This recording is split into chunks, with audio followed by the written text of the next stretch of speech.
चलिए देखिए, स्वामी विवेकानंद जी जो थे उनका भी एक पाठ्यक्रम था, उनकी भी अलग शिक्षा में कुछ अलग व्यवस्थाएं थी, उनका भी अलग कुछ माध्यम था। स्वामी विवेकानंद जी का पाठ्यक्रम क्या था? वो किस तरह से चाहते थे कि छात्रों का निर्माण हो, वो कैसे चाहते थे कि छात्र पढ़ेंगे। देखिए, सबसे पहले वे चाहते थे उनका पाठ्यक्रम का लौकिक भी हो और लौकिक। स्वामी विवेकानंद जी चाहते थे कि दोनों तरीकों से बालकों को शिक्षा दी जाए, एक लौकिक में भी और लौकिक में भी। उन्होंने लौकिक में यह बताया कि जिसमें कला, विज्ञान, भूगोल, इतिहास, शिक्षा शास्त्र, कृषि, तमाम प्रकार के विषय उन्होंने लौकिक में बताया। फिर उन्होंने कहा कि इन विषयों के साथ साथ परलौकिक ज्ञान भी जरूरी है, क्योंकि परलौकिक ज्ञान नहीं होगा तो उनके पास केवल लौकिक ज्ञान से कुछ हो नहीं सकता। वे चाहते थे कि लौकिक ज्ञान में व्यायाम के साथ साथ कला के साथ खेल कूद सब कुछ बताया जाए। फिर उसके बाद वे चाहते थे और लौकिक में कि बच्चों को भजन भी बताया जाए, कीर्तन करने का भी तरीका बताया जाए, आध्यात्मिक भी बताया जाए। कौन चाहते थे? स्वामी विवेकानंद जी चाहते थे। उनका पाठ्यक्रम ये था, लौकिक और परलौकिक। उसके बाद उनके जो शिक्षा के उद्देश्य थे, आखिर वो क्यों शिक्षा देना चाहते थे? वे चाहते थे कि जो हमारा शिक्षा का उद्देश्य है, बालकों पर वो कैसा प्रभाव पड़े। वे चाहते थे कि हमारे देश के नागरिक कैसे तैयार होकर के निकले। उनका शिक्षा का उद्देश्य ये था, सबसे पहले शारीरिक शरीर पक्ष का विकास। स्वामी विवेकानंद जी चाहते थे कि बालक का सबसे पहले स्वास्थ्य सही रहे। अगर स्वास्थ्य सही नहीं रहेगा प्यारे बच्चों, तो हम इंटेलिजेंस नहीं बन सकते, हमारी बुद्धिलब्धि सही नहीं हो सकती है, हमारे पास बुद्धि नहीं आ सकती है। इसलिए वो चाहते थे कि बालक सबसे पहले क्या बने? स्वस्थ बने। कहा भी गया कि स्वस्थ मस्तिष्क में, कहा गया ना, स्वस्थ मस्तिष्क में ही स्वच्छ ज्ञान का प्रवेश होता है। स्वस्थ मस्तिष्क में स्वच्छ ज्ञान का प्रवेश होता है। इसलिए प्यारे बच्चों, सबसे पहले हमारा स्वास्थ्य भी जरूरी है। फिर उनका उद्देश्य क्या था? बौद्धिक विकास।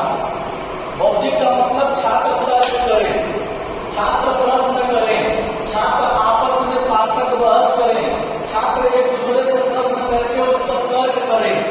स्वामी विवेकानंद जी ये चाहते थे।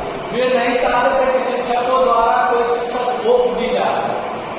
यह व्यवस्था स्वामी विवेकानंद जी नहीं चाहते थे। वे क्या चाहते थे कि छात्रों में तर्क करने का विकास हो, छात्रों में बुद्धि आए। वे चाहते थे कि ऐसे बालक तैयार हो। और क्या चाहते थे? आध्यात्मिक विकास। स्वामी विवेकानंद जी चाहते थे कि छात्रों में बौद्धिक विकास के साथ साथ आध्यात्मिक विकास भी हो। वे हमारे अतीत को जाने, हमारे प्राचीन को जाने, हमारे वेद को जाने, हमारे पुराण को जाने, हमारे महाभारत को जाने, जितने हमारे ग्रंथ है सबको जाने। इनका मानना था स्वामी विवेकानंद जी का। फिर क्या चाहते थे? तो चाहते थे कि छात्र का चारित्रिक विकास हो, नैतिक विकास हो। शिक्षा के साथ साथ उनका चारित्रिक, यदि किसी छात्र का चारित्रिक स्थिति सही नहीं है, नैतिक स्थिति सही नहीं है, तो शिक्षा का कोई मतलब नहीं है। आप कितना हो पढ़ लिख करके बीएड एमएड डॉक्टर की उपाधि ले लें, लेकिन आपके अंदर बोलने की स्थिति सही नहीं है, आपका चरित्र सही नहीं है प्यारे बच्चों, आपका कोई गिनती नहीं है। इसलिए स्वामी विवेकानंद जी चाहते थे कि बालक क्या बने? चारित्रिक बने, उसमें नैतिक विकास हो। अगर ऐसा होगा तो एक अच्छे परिवार से निकल करके एक समाज में जब जाएगा तो उसके चारित्रिक नैतिक देख करके वो समाज में बदलने का क्या करेगा? प्रयास करेगा। फिर क्या चाहते थे? समाज सेवा। देखिए, उनके जो गुरु थे परमहंस रामकृष्ण जो मिशन साहब थे, ये गुरु थे। वे सेवा में, समाज सेवा में बहुत विश्वास रखते थे। आज भी प्यारे बच्चों चले जाएंगे, बनारस में कौड़ी राम है, कौड़ी राम हॉस्पिटल है, आप जाएंगे वहाँ सेवा भाव मरीजों का बहुत होता है, क्योंकि उनका लक्ष्य था कि समाज की सेवा की जाए। किसकी सेवा की जाए? समाज की सेवा की जाए। शिक्षा के साथ साथ समाज की भी सेवा की जाए। जब तक हम शिक्षित नहीं होंगे तब तक हम समाज की सेवा नहीं कर सकते हैं, इसलिए उन्होंने इस पर बल दिया। फिर चाहते थे कि जो शिक्षा ग्रहण कर रहे हैं, आध्यात्मिक भी ग्रहण कर रहे हैं, लौकिक भी कर रहे हैं, कौमलौकिक भी कर रहे हैं, चारित्रिक भी कर रहे हैं, नैतिक, उसके साथ साथ चाहते थे कि व्यवसायिक शिक्षा भी ले। अगर हम व्यवसाय नहीं करेंगे प्यारे बच्चों तो अपने पेट के लिए भोजन कहाँ से लाएंगे, अपने परिवार के लिए भोजन कहाँ से लाएंगे। इसलिए स्वामी विवेकानंद जी चाहते थे कि व्यवसायिक शिक्षा भी ग्रहण करें लोग। व्यवसायिक शिक्षा का मतलब हस्तकला हो, कुछ बढ़ईगिरी हो, तमाम प्रकार की शिक्षा है। कोई गाय भैंस पालन करके व्यवसाय कर सकता है, कोई मुर्गी पालन करके व्यवसाय कर सकता है, कोई डेस्क बेंच बना करके व्यवसाय कर सकता है, कोई ईंट बना करके व्यवसाय कर सकता है, कोई गाड़ी बना कर व्यवसाय कर सकता है। तमाम प्रकार के व्यवसाय, जिनको जहां मन लगे व्यवसाय करके आगे बढ़े, ये भी चाहते थे। और उनमें अंत में चाहते थे सब कुछ करते हुए आपस में भाईचारे का महत्व, आपस में भाईचारे का क्या हो, संबंध। कोई व्यक्ति एक दूसरे से बैर न करे, कोई व्यक्ति एक दूसरे को नीचे दिखाने का प्रयास न करे, कोई व्यक्ति अपने आप को कुछ करने का प्रयास न करे। वे चाहते थे कि सभी में बंधुत्व का क्या हो, भावना। किसकी सोच थी? विवेकानंद जी। विवेकानंद जी चाहते थे कि उनकी जो शिक्षण विधियां हो, उनकी जो शिक्षण विधियां हो, वह शिक्षण विधि अच्छी हो। शिक्षण विधि में किताब की बात भी पढ़ाई जाए, आध्यात्मिक बात भी पढ़ाई जाए, लौकिक बात भी पढ़ाई जाए और अलौकिक बात भी पढ़ाई जाए। उनकी शिक्षण विधि यह थी, वे चाहते थे कि शिक्षक व्याख्यान विधि के माध्यम से पढ़ाए। वे चाहते थे कि जो भी कुछ पढ़ाए वो बच्चों को स्पष्ट समझ में आए कि उनकी यह शिक्षण विधियां थी। और क्या थी उनकी शिक्षा में? अनुशासन। वे चाहते थे कि शिक्षा के साथ साथ छात्रों में अनुशासन भी, क्योंकि कहा गया कि अनुशासन देश को महान बनाता है। अगर हम अनुशासित हैं, अगर हम दायरे में रहते हैं, बनाए गए नियम कानून के अंतर्गत रहते हैं, तो हमसे कोई गलती नहीं हो सकती है। यदि गलती भी हो सकती है तो कोई उस पर माफी भी दे सकता है। फिर उनकी अगली व्यवस्था क्या थी? स्त्री शिक्षा।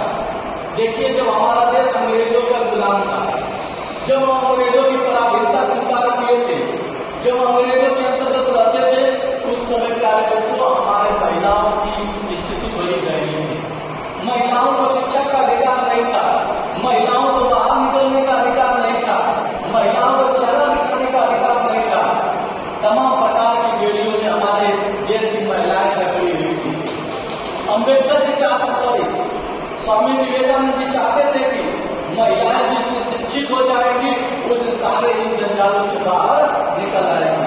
क्योंकि कहा भी गया कि अगर भारत देश में अगर किसी पर ज्यादा अत्याचार हुआ है, भारत देश में किसी को ज्यादा सताया गया है, भारत देश में किसी को डराया धमकाया गया है, इस भारत देश की नारी और दलित समाज। इस देश में अगर किसी का शोषण हुआ है, स्त्रियों का शोषण हुआ, अगर इस देश में किसी का शोषण हुआ है तो कमजोर लोगों का शोषण हुआ है। ये गांधी जी से लेकर के अम्बेडकर से लेकर के स्वामी विवेकानंद जी की बात करते हैं, क्योंकि हम दूसरे के अधीन थे। स्त्रियों को आजादी नहीं थी, वो खुले घूमने की बड़ी तमाम प्रकार की व्यवस्थाएं थी इस भारत में। इसी भारत में एक ऐसी व्यवस्था थी जो केरला एक अलग स्टेट राज्य पड़ता है, वहाँ हमारे घर की महिलाओं को एक कर चुकाना पड़ता था जिसको मूला कर कहा जाता था। हमारे घर की वहां बेटियों का स्तन काट लिया जाता था। यही हमारा भारत देश है। इसलिए स्वामी विवेकानंद जी चाहते थे कि हमारे देश की महिलाएं क्या हो, शिक्षित हो। अब वे क्या चाहते थे? अगला क्या? शिक्षक। स्वामी विवेकानंद जी चाहते थे जिस तरह से पुरातन में शिक्षक और छात्र का संबंध होता है उस तरह से आज भी रहे। देखिए, शिक्षक और छात्र का संबंध व्यवहारिक होना चाहिए। शिक्षक और छात्र का संबंध कुछ कक्षाओं तक ही रहना चाहिए। शिक्षक और छात्र का संबंध ऐसा होना चाहिए जिस तरह से बागीचे में पौधा और माली का संबंध होता है। शिक्षक और छात्र का संबंध उसी तरह से होना चाहिए जिस तरह से परिवार में बच्चों और परिवार का होता है। इसलिए प्यारे बच्चों, जो शिक्षा है, शिक्षा को जिस तरह से बताई गई है, जो शिक्षा बताया